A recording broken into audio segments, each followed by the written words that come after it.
Salve!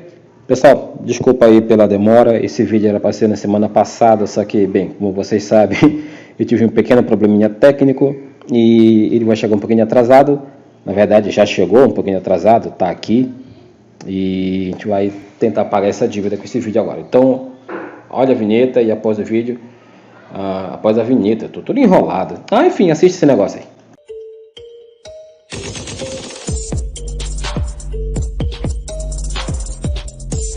Pois é, povo, então assim, já que a gente vai começar a falar de briga, de treta, de conflito, a gente vai começar falando sobre a antiga Iugoslávia, que, bom, foi um dos locais onde mais teve confusão na Europa, a gente vai já ver um pouquinho sobre isso.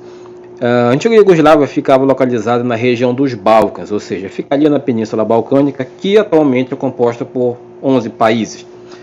Mais ou menos 11 países, né? Por que mais ou menos? Porque ali é uma região que todo tempo está tendo alguma treta, então hoje são 11, mas ninguém garante que daqui a algum tempo vão ser 12 ou vão ser 10, enfim, é uma região muito instável politicamente. Tanto é que a região é conhecida até hoje por ser o barril de pólvora da Europa, já que lá aconteceram vários conflitos ao longo da história, inclusive a Primeira Guerra Mundial começou por aqueles lados, né, com o assassinato do arquiduque e herdeiro do trono do Império Austro-Húngaro, Franz Ferdinando. Olha aí, Ferdinando, quase Fernando, né? Enfim, por um extremista sérvio. Isso porque a região era dominada pelo Império Austro-Húngaro e, é claro, os sérvios, a galera que era dominada pelo Império Austro-Húngaro, não gostava, não estava nem um pouco satisfeito com isso. E a maioria da população que vivia naquela região, né, a antiga Iugoslávia, era da etnia eslava. Então, assim, começou a surgir ali um movimento chamado pan-eslavismo, que é esse que eu estou mostrando aqui, né, que queria a criação de um Estado para todos os eslavos daquela região. Obviamente que o Império Austro-Húngaro não era nem um pouco favorável a isso, e aí tu tem já o início do que viria a ser um conflito que anos mais tarde iria tomar proporções bem maiores. Ainda falando sobre esse pan-eslavismo, né, essa é a bandeira do pan-eslavismo, né, ou seja, desse suposto país, dessa suposta nação ou império que iria reunir ali todos os povos eslavos. Aliás, se vocês pararem para reparar, as bandeiras dos países que deram origem, né, à Iugoslávia e depois da separação da Iugoslávia, né, as outras nações que viriam na sequência, elas têm as cores do pan-eslavismo, né, esse predomínio do azul, do preto, do vermelho, junto com algum brasão ali. Você pode comparar Croácia, Rússia, República Tcheca, Macedônia e outros. Tem esse predomínio dessas cores, desses tons de azul, vermelho e branco, dando uma amostra desse pan-eslavismo presente, pelo menos no que diz respeito à bandeira, né?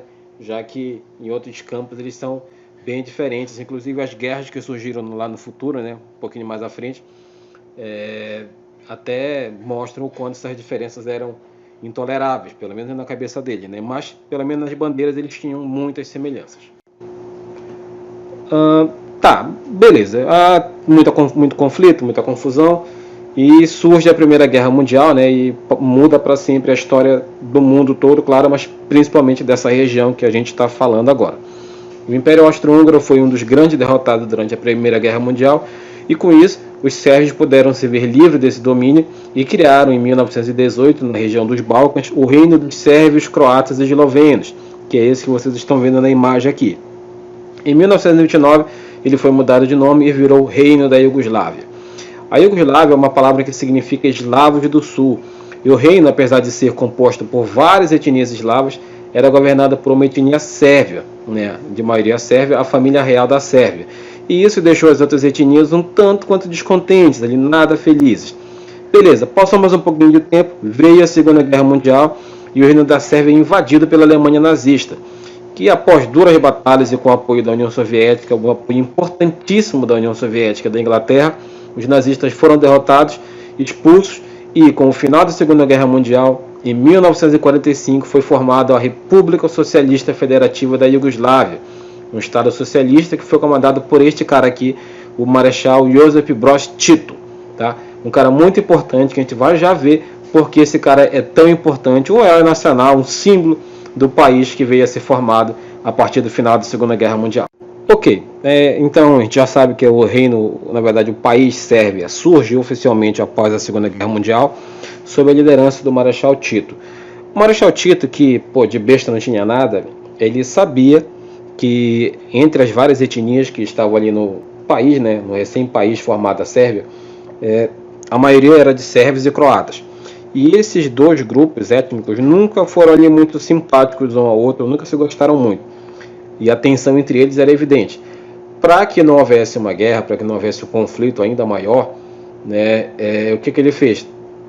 Ele resolveu dar bastante autonomia, tanto para o lado croata quanto para o lado sérvio, dar representatividade para os dois, fazer com que um não se sentisse inferiorizado em relação ao outro, né? Então, por muito tempo, essa ideologia do Tito, né, ela acabou sendo o suficiente. Ele basicamente por quase 40 anos, né, já que esse mosaico étnico que existia ali nos Balcãs era sempre muito tenso, era uma coisa muito ali propensa à confusão, a qualquer fagulha poderia estourar, sabe, um barril de pólvora ali e a guerra estaria formada. Ele implantou lá na Iugoslávia um regime socialista, mas um regime socialista diferente daquele que seria implantado na União Soviética, né? Então eles eram o famoso socialista pero no mucho, porque ele achava que na verdade o Estado não tinha que se intrometer tanto. O Estado ele deveria ser uma espécie de regulador, mas não exatamente quem ditaria as normas, né? Então essa doutrina ficou conhecida até como titoísmo. O general Tito, o Marechal Tito, na verdade, ele foi um cara muito importante para a Sérvia, né, para a Iugoslávia de modo geral, porque ele na mesma, em questão de pouco tempo, ele conseguiu bater de frente. Primeiro com o Hitler, né, já que ele foi um dos responsáveis por expulsar os nazistas de lá, e também com o Stalin, né, já que o Stalin queria impor de qualquer jeito lá um socialismo semelhante ao da União Soviética. Outras questões também fizeram o general Broz Tito bem famoso, né, o Marechal. Eu estou falando de general o tempo todo, é Marechal. Uma delas, principalmente, foi o fato dele ter feito da Iugoslávia, né, um país ali, entre aspas, neutro em relação à Guerra Fria que estava rolando no mundo. Quando eu digo neutro, na verdade não é nem bem neutro, a palavra é outra, né? Ele junto com o presidente do Egito, o Gamal Nasser, e o Jawaharlal Nehru, eu vou até nem falar de novo, Jawaharlal Nehru da Índia, eles juntos criaram as bases para o movimento que ficou conhecido como o movimento dos não alinhados. O que é isso? Era um movimento que, tipo, olha, a Guerra Fria estava rolando, mas eles não queriam estar no lado nem de um nem de outro. Ele falava assim, olha, pessoal, vocês soviéticos, vocês americanos, se quiserem se matar, problema de vocês. A gente vai ficar aqui quietinho no nosso canto, não mexe com a gente, que a gente não mexe com vocês. A gente promete que não vai ajudar, nem atrapalhar. Ou seja, a gente vai ficar aqui na nossa e tudo bem. Então, o Tito ele foi um dos responsáveis pela criação desse movimento dos não alinhados, que era aqueles que estavam, tipo, nem aí, né, cagando para a Guerra Fria. Eles queriam só saber de tocar sua vidinha e pronto. E como eu falei, por muito tempo, Tito ele conseguiu, a partir da diplomacia, do jogo de cintura ali, fazer com que as tensões existentes dentro da Iugoslávia ficassem contidas. O problema é que, como todo mundo, uma hora ele tinha que morrer. E aconteceu dele morrer ali nos anos 80. Para falar a verdade, foi em 1980 mesmo. E junto com isso, lá em 1980, o regime soviético, o regime socialista, né, que estava na União Soviética, começava a demonstrar fraqueza, começava já a aparentar uma crise, que viria a se intensificar ao longo dos anos 80 e culminaria com o fim do regime soviético, socialista, né, ali no finalzinho dos anos 80 e início dos anos 90.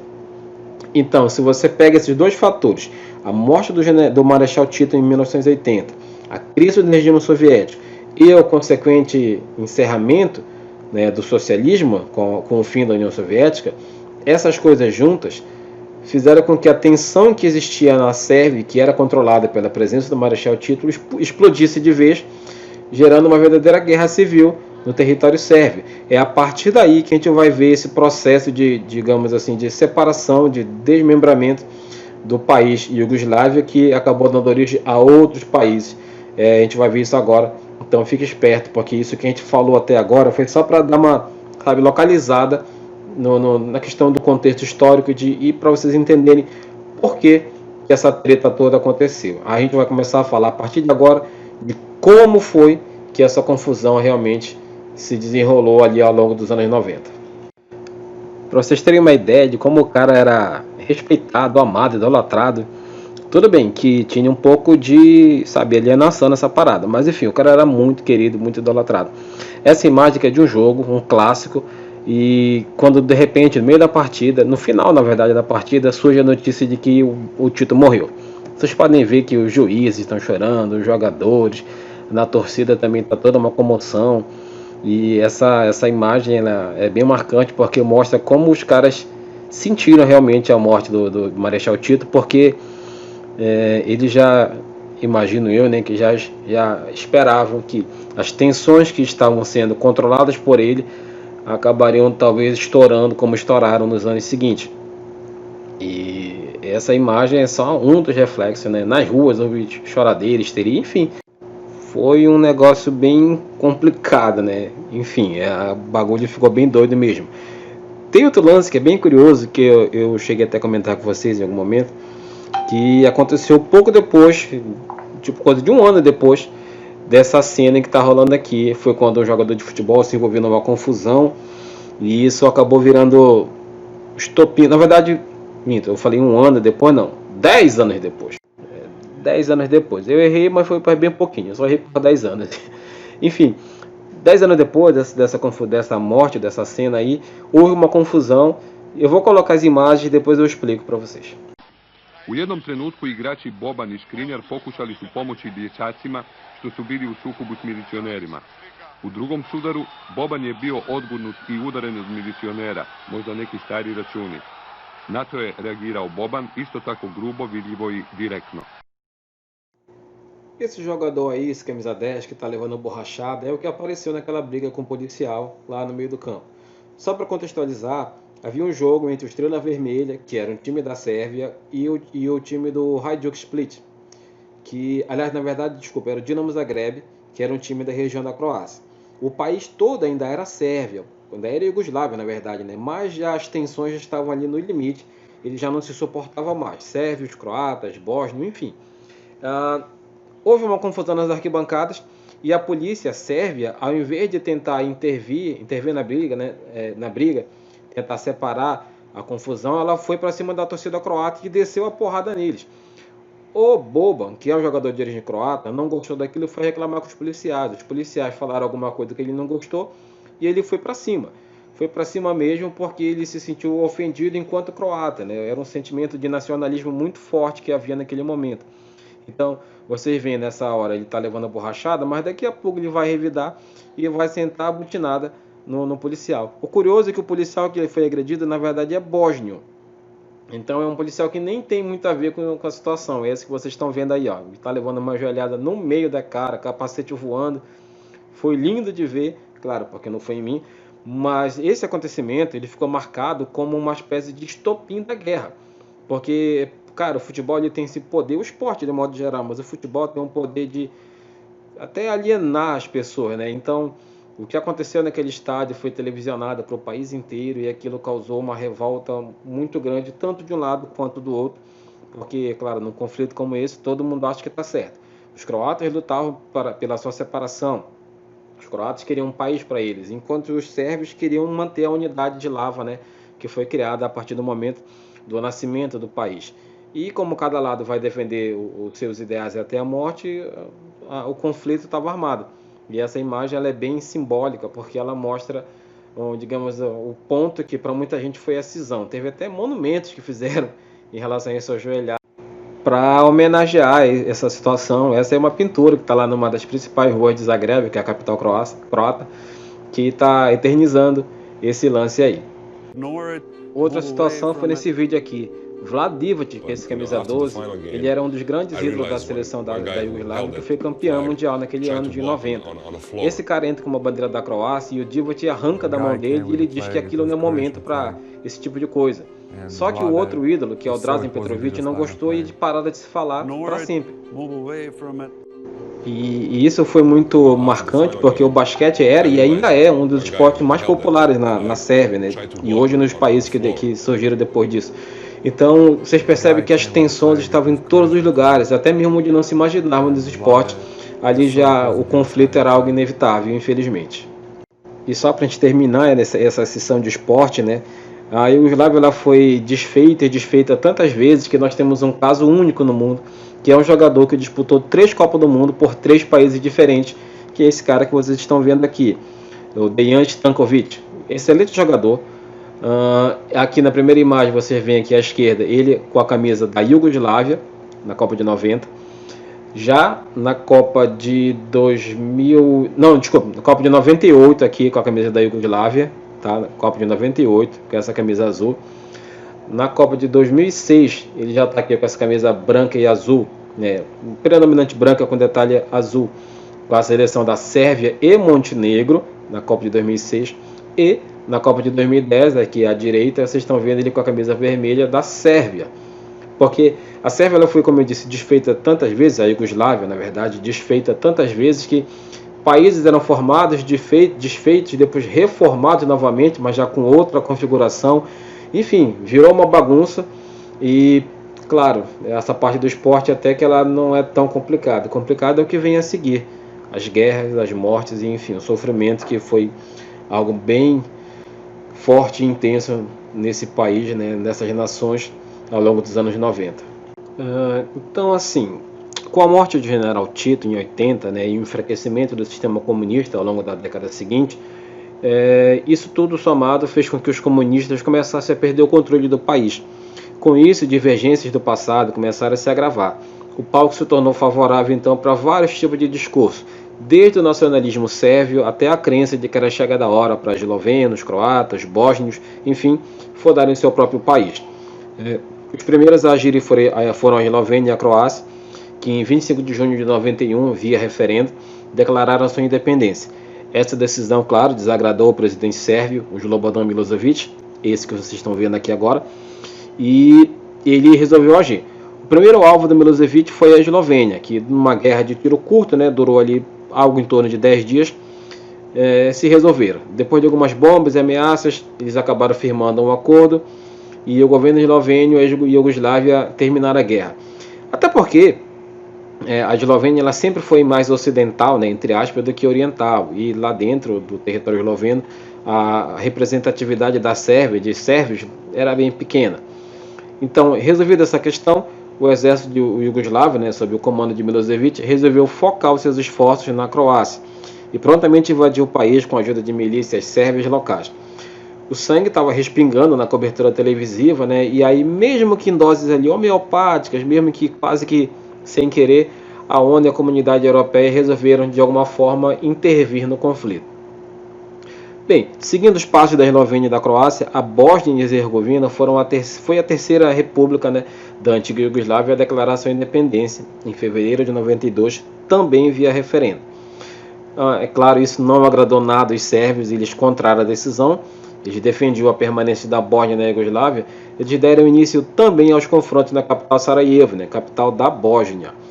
Bom, pelo país, de cabo a rabo, de norte a sul, integrantes de diferentes culturas e religiões, né, estavam se aniquilando.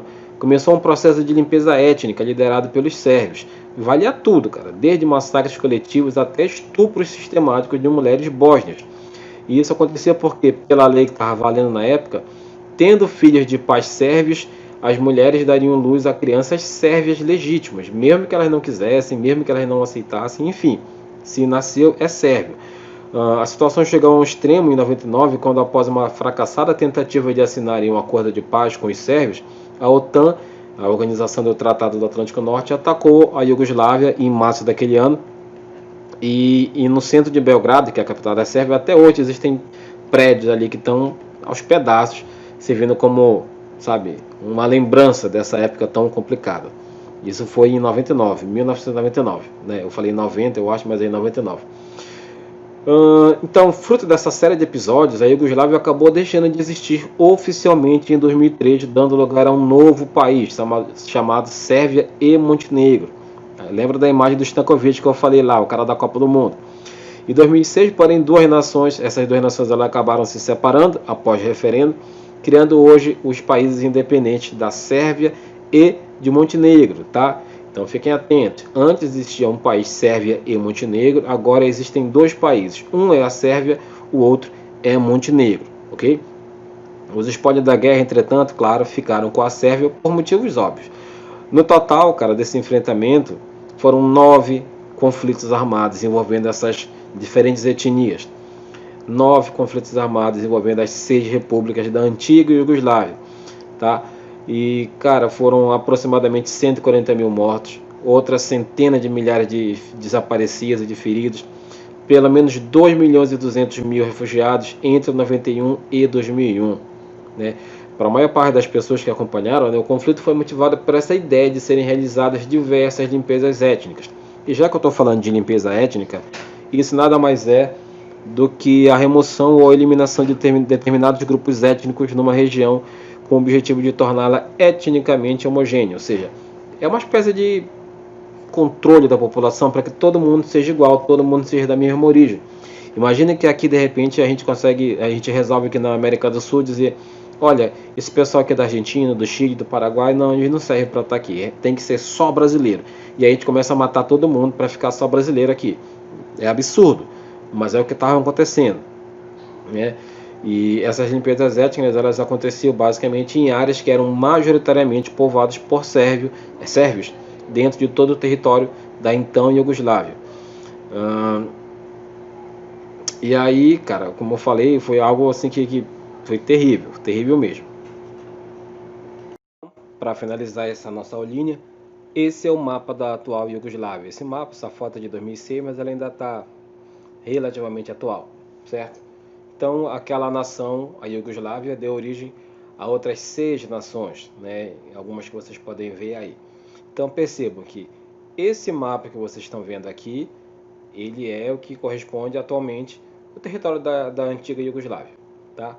Então, a gente está falando de um território que ainda é marcado por algumas tensões, um território que ainda tem, sabe, alguns conflitos étnicos mal resolvidos, e que ainda há, infelizmente, muita intolerância, muita questão para ser melhor resolvida, né? A gente espera que a gente não tenha que rever aquelas cenas terríveis da guerra dos anos 90, mas a gente sabe como o ser humano é um bicho difícil de lidar, então a gente espera que isso não aconteça mais, que isso nunca mais se repita, tá bom?